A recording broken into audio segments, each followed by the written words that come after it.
I don't even have an introduction. I think our situations with right wing, left wing, right wing need to be sorted.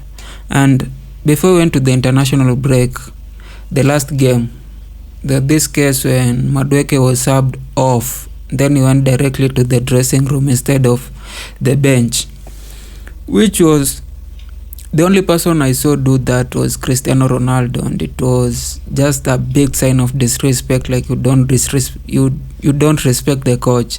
If you have to do that, not just the coach, but the whole team.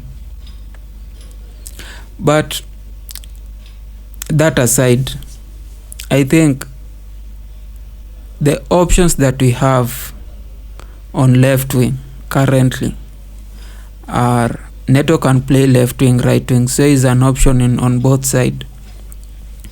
Then you have Sancho, then you have Modric, and even Nkunku can play left wing. On the right, even Felix can play. He used to play left wing in Barcelona. On the right wing, Madueke and Neto. And based on the last, I can say 3 games, I think Neto has to play. Neto has to be the first person on either left wing or right wing, which I think if there's anybody who has to go out just based on the performance and the disrespect, I like Noni and the way he handles one-on-one, but in the last 2 games he has been passive. I don't know if it's just facing like higher quality opponents, but he wasn't like really beating the defender on one-on-one. He was playing back most of the times. He was playing the ball back most of the times. And I get it. It's a sign of, you just can't go there if you don't know if you can make a successful cross and if you can be able to find the striker or anybody at the D area. But that's why I think we need to change some things. Like if I was Maresca and I was planning the squad, I'll have Neto on right wing against Leicester, because how they play, they don't pack the bus as much as the other teams. And if you are facing a team that does not pack the bus, you don't have to really have those high quality one-on-one wingers. And Neto can do both. He's speedy, he's quick, and sometimes he can dribble past the defender. So he's good on one-on-one and he's also good on just dribbling defenders. So he should be the first person on right wing. On left wing, if Sancho is back, I don't know if he'll be... Again, I'm not sure with this Sancho situation. The first 2 games when he missed, it was like probably it was a tactical problem or tactical change. Then we got the news of sickness. Then now it's not sickness, it's a little knock. Like there's something that is not clear. And given Sancho's attitude with past coaches, I'm not sure if there's a big problem or we are just reading into it too much. But if he's there, he can play. I know recently he hasn't been having those shots.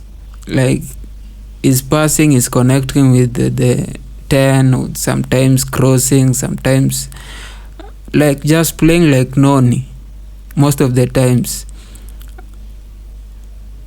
doing little mistake. Like we are so passive with our wingers. It's like Maresca really told them that they shouldn't be risking too much, because that's what is being taught in academies. Like as a player, the first thing is to not lose the ball. Now people don't really explore, people don't really want to dribble, people don't really want to create chances, and that has been Sancho's play for most of the times this season.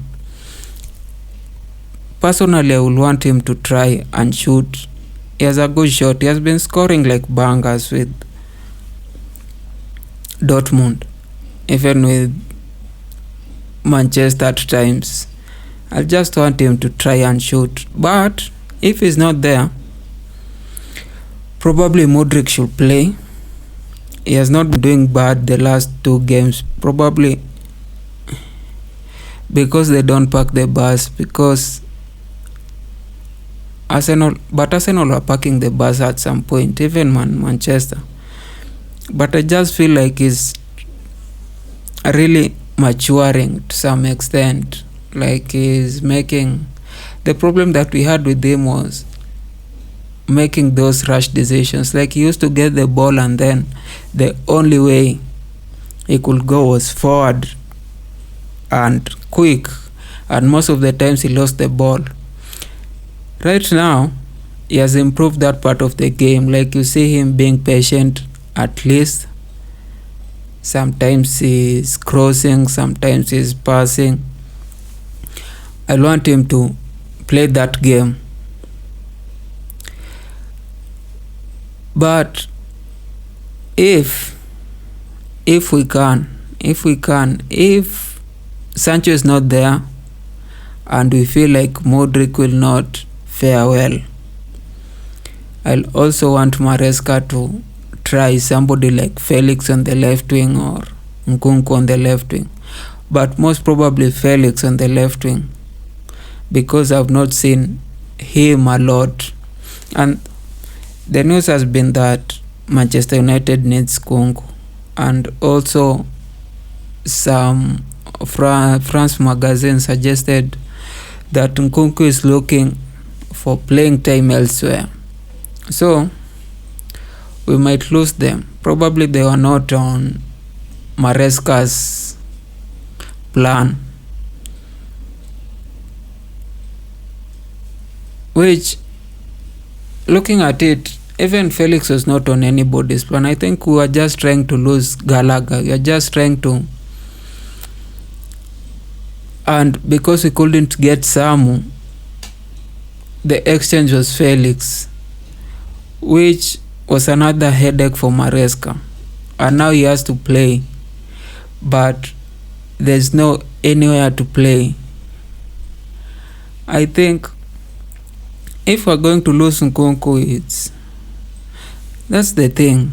I don't know if, because next year we'll be having Estevao, we'll be having, I think Angelo will be coming back, or Angelo was sold, but Estevao will be here and there will be a backup. And if he's a backup, you'll want to play those Carabao. Next year we might be having Champions League, so we'll not be having like this team A, team B thing. Like the team that is constantly playing in Premier League will also be consistently playing in Champions League. So this team A, team B thing will probably not be there, unless for Carabao and probably FA. And also FA is not, you don't really take your team B to an FA. So those people who have big names and are playing for team B, the likes of Nkunku, the likes of Felix, probably they will be sold next year. So you'll have like people like Estevao coming in. And if these guys are being sold, we have to already be having a really robust first 11, like the likes of Liverpool. I see how Liverpool consistently plays. Like there's so little changes in their defense, in their mid, in their attacking, like for every game. Like right now I can predict the first 11 that will play the next game for Liverpool, and I will miss maybe only 1 or 2 players, and then predict the same for the Champions League, for the FA. It's like they have this team that is playing all the games. And I don't know why people feel like playing 2 games a week is too much for these players.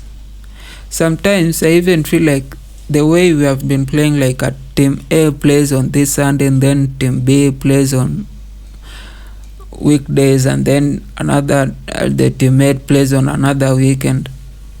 Like psychology, there's some psychology playing to it that breeds, I don't know, complacency. Like if you know, like, okay, I'm playing this Sunday and then the next time I'm playing is the next Sunday. Now I think even training might not be, like, you'll have a lot of rest, which may, again, the rest may eat up into your playing. That's why we see like the levels are dropping over and over and over. I think it's because our players are having too much rest, and because there's always a game which they know they will not play. So the game day is usually a rest day for them. That's too much rest for players, and I think that creates a bit of complacency.